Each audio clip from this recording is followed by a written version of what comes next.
Alright, what is up you guys? Ingram Orchids and more. Tristan here.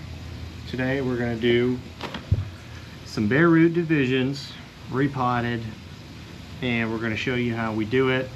Y'all know by now that y'all probably know by now that I really love growing Cattleyas, which this is, in red lava rock. That's my media of choice, just because, you know, we have torrential downpours here during the summer in central South Florida, and during the winter we don't. But those torrential downpours that we get, you know, starting in June that go all the way into October, November, they can be a recipe for disaster in terms of rot if you're not set up for controlling your watering. And if you got growing in something like rock, you have nothing that's organic around the roots that's going to break down and cause, you know, increase your chances of root rot. So if there's nothing to break down, it also has the added benefit of once this is, you know, fully grown and it's ready to be repotted again, you can just crack the pot, set your whole, you know, root mass with a rock and everything, set it into a new pot, add more rock, and you're on your way. So it makes it really easy when it comes to repot, and it cuts down on a lot of the root rot problems that you run into if you're growing in like a bark mix or something like that. So without further ado, we have our bare root. We actually have quite a few bare root Cattleya divisions here that need to be repotting. These are from the Palmer Orchids open house, and today's the first day I've had time to work on them. And a few of them have some root tips starting to emerge, so it is time. It's time to get going, time to get it done. And I'm gonna stop talking now, and we're gonna get our pots, get our media set up, and we're gonna start repotting. Now, so how do you know what size pot to get? That's a good question. So this is only a 4-bulb piece of the Cattleya, and this would, if I was using a bark mix, I'd say this might be a little bit too big, but I am using something inorganic, so hopefully that won't cause too many issues being overpotted. You want a pot that is just barely big enough to contain the plant and its rhizome and its roots. You don't want to overpot, especially if you're using something more of the organic mix, because the plants like these bare root, all these old roots, these are dead now. It's going to have to just live off the energy that it has as it grows new roots. And if you've got a huge mass of media there, before it has all that root system, the center of the media is going to stay soaking wet. Even if the top of it looks dry and is dry, the center is going to be wet, and then that's a good recipe for a root rot disaster going on there. So that's why we want to make sure we have a pot that is appropriately sized for our orchids. And a big Cattleya, even though this is only 4 bulbs, this is a pretty large piece, so a 6-inch is just about right. This is all they had at Lowe's, so that's what we went with. Pots are kind of in short supply right now when it comes to good quality terracotta pots. So this is all I could find, so that's what I went with. And that's the only reason. I'm not sure if I'm gonna need a stake or not. There's not very much roots on this plant, so I think I might end up needing a stake. So pause and we'll be back in a second. All right, we're back. So here I have my stake, and there's also, these bulbs are all tied up. They're you know, zigzagged here with tie wire. And so what I'm gonna do is I'm gonna run my stake through one of those loops, right kind of in the center of the plant, and I'm gonna just go ahead and stick the plant down there. The stake is run through, and I'm gonna hold it like that, so as I'm filling in with the media, the stake will be right where it needs to be. And so by the time I'm done, everything will be packed around the stake. The stake is, you know, supported with the twisty ties against the plant, and it'll hold the plant steady. You can also do this with pot clips. Some people make their own pot clips out of sealing wire, or they buy pot clips. I just don't happen to have any with me right now, and I don't feel like making any. You know, it's not too difficult. And around here, I like to do just the easiest thing to get the job done. So with Cattleyas, you know, they grow via rhizome, and you want to give the plant as much room as you can to grow. And I know that this plant's going to grow from here and here, so I'm going to put the back bulbs, the oldest part of the plant, towards this edge here. I'm going to leave a little room. I don't like it all the way up against it, because then it just falls over to the side. But I'm going to give a bunch more space on this side of the plant where the direction of the new growth is going to form. So as the plant grows out, it's got all this extra space. Whereas if I put it center in the plant, or the pot, that only leaves me just a little space here to grow, and then I've got all that extra empty space behind it in the direction of the older bulbs, which it's not going to grow in, or at least it wouldn't very quickly. It would take a long time for it to find its way back there. So that's just negative space that's not going to be used. So we put our orchid towards the rear with the old bulbs facing the edge of the pot, and our negative space is where the new growth is going to form to maximize the usefulness of your pot. Sympodial and monopodial growth when it comes to orchids. Vandaceous orchids, stuff like that, or Phalaenopsis are monopodial, so they grow up.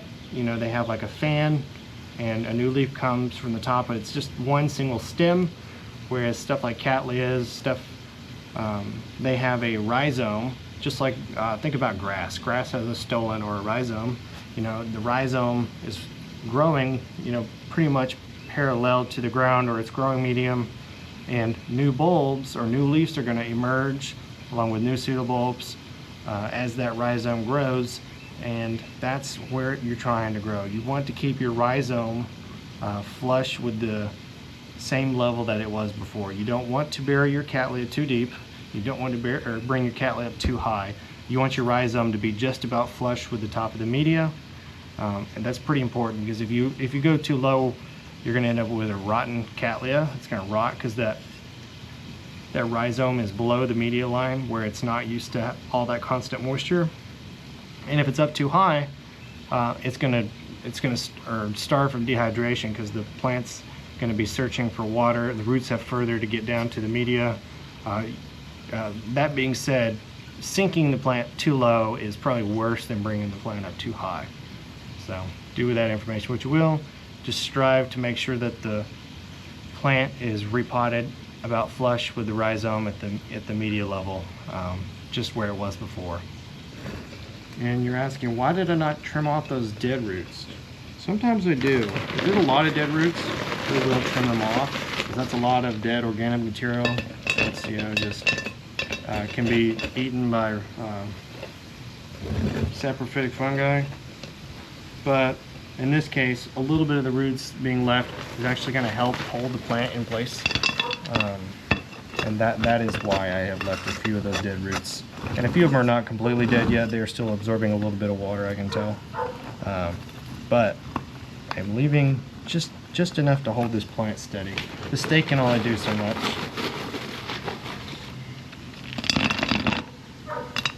And what you really want to be careful with Cattleyas and such, on the rhizome here at the bottom of your pseudobulb, or what we call eyes, those are your undifferentiated stem cells, where the new growth arises from. And if you damage all of the eyes on a Cattleya where those new stem cells are that are undifferentiated, you're going to have a dead plant.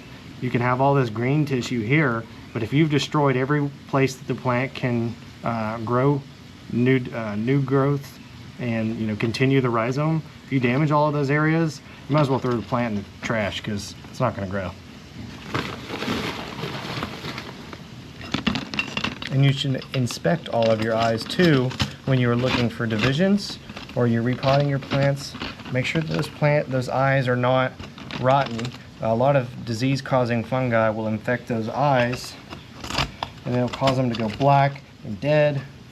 And if that's the case, the plant may outwardly show no signs of any problems, but just like damaging it, if the eye is rotten, the plant's not going to grow, because it's got nowhere to grow from.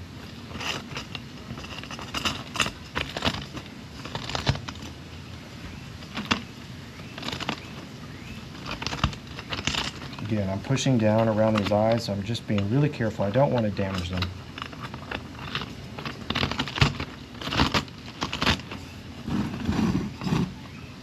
So I don't know if y'all can see that, but right where my finger here is, that on each side of a growth there's going to be two eyes, and that looks like the best eye. They look like this little reddish green cap where there's like a little bit of protrusion or a bulging. Those are your eyes. That's what you're not wanting to damage. So just be real careful about that. I think botanically that would be referred to as a node.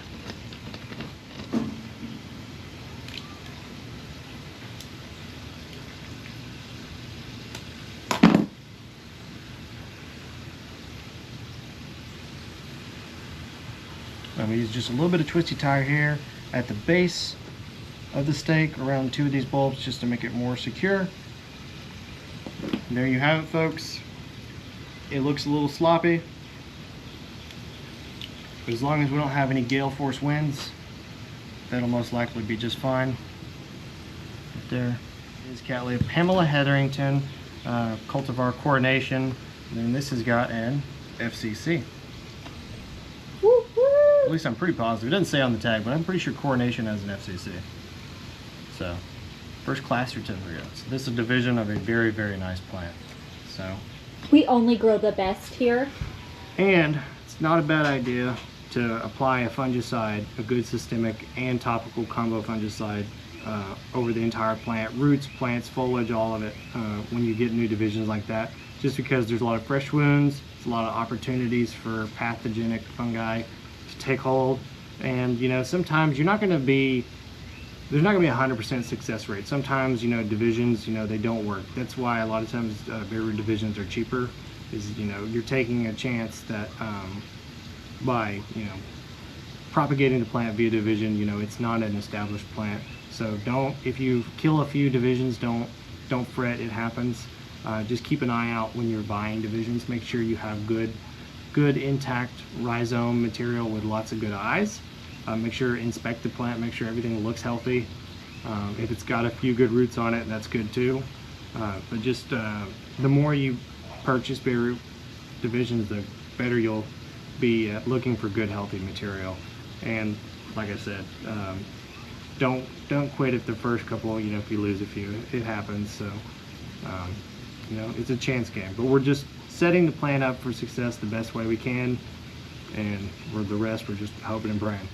But we have enough experience, we know that this is probably going to do fine. So that being said, we're all done here, and we're going to move on to the next ones. Alright, here we are, round 2. We're going to go by a little quicker with this, so that y'all don't have to hear me gab for so long. Again, found a stake, threading it. It's all tied up here so that keeps it stable and upright. Got my stake running through those tie wires, just like before. Got our plant towards the back. Left a few dead roots in there just to help anchor it in just a little bit. Inspected all the eyes, made sure everything looks healthy. Don't want to waste your time in potting material on a plant if it's not.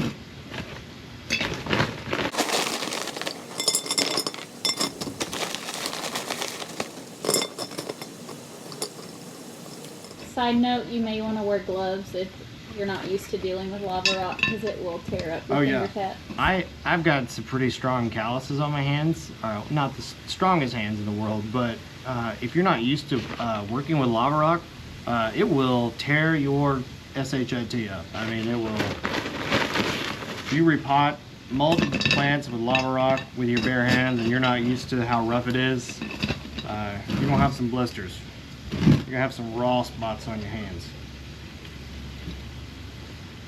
Repot with caution. Yeah. But that jagged nature of lava rock, all those porous little holes and stuff in there, that's what I feel like that's what makes lava rock such an excellent potting media for a lot of these Cattleyas. Is because, you know, when you water, there will be a little bit of pores that, you know, soak up just a little bit of water. Not a lot, but just a little bit, just to keep it moist in the root zone a little bit longer than, you know, something like granite pebbles or marble chips, which I've seen people grow in that before. I don't think it works as well. But holds less water than something organic like tree fern, moss, bark, stuff like that, but just enough for these drier growing type of orchids. They really like it. Like like we said in another video, what works for us may not work for you. Just because I have luck growing in lava rock, I mean, does not mean that you will. I do recommend to a lot of people that they do. I say it's awesome. If I had it my way, I'd grow everything in lava rock or tree fern, one of the two. If you tend to be an overwaterer, lava rock might be the media for you. And even though I'm an underwater, like I said, We get those afternoon thunderstorms every day here in central South Florida during the summer. At least most years we do. And if you're not ready for that, and you've not kept up on your fungicide, you can end up with a dead bunch of orchids real quick. People like Roy Takonaga at H&R will tell you can't grow orchids in the rain. Well, you can grow orchids in the rain, but what he means by that is without controlling the water, it's real hard to grow nice plants without losing a lot of them. And you may be asking, you're like, well, how do the plants grow in the wild? Well, in the wild, these orchids are, they're associated with symbiotic fungi, and there's a lot of other communal organisms and microbes that are living around the roots in the plant in nature that kind of, exclude some of these pathogenic fungi and stuff from growing. And not very many orchids do live or survive in the wild. It's the only survival of the fittest. And I've seen lots of wild orchids that have succumbed to, disease or pest and stuff like that. So they do. It's a chance game with Mother Nature. And only the best of the best live. But here, we're growing the best of the best flowers, not necessarily the best of the best plants. So we do everything we can to mitigate disease. There you go. The next one's done. Well, we'll do one piece of wire around the base and then we'll be done.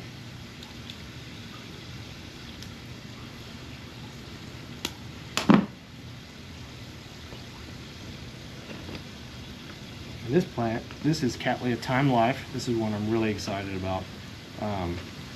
This is what, Irene Finney by Mossier? Yeah, Irene Finney by Mossier 4N. This is a beautiful flower. Alright guys, there you are. We got two nicely potted new divisions of Cattleyas. And wham bam, thank you ma'am, we're all done. Quick and easy, not too much to it. Once you get the hang of it, doesn't take you too much time, just takes you a little bit of material and just a little bit of know-how. And then you'll have a nice potted Cattleya, and hopefully these will grow and thrive, and we'll keep you updated on their progress. And now is the time. It is spring. Well, for here in Florida, it's starting to be spring. It's already starting to get hot. Most of our cold snaps are over with. So hopefully we'll start doing some more videos about, repotting, dividing, mounting, all that sorts of stuff that goes along with springtime. Tis the season to be doing this sort of stuff.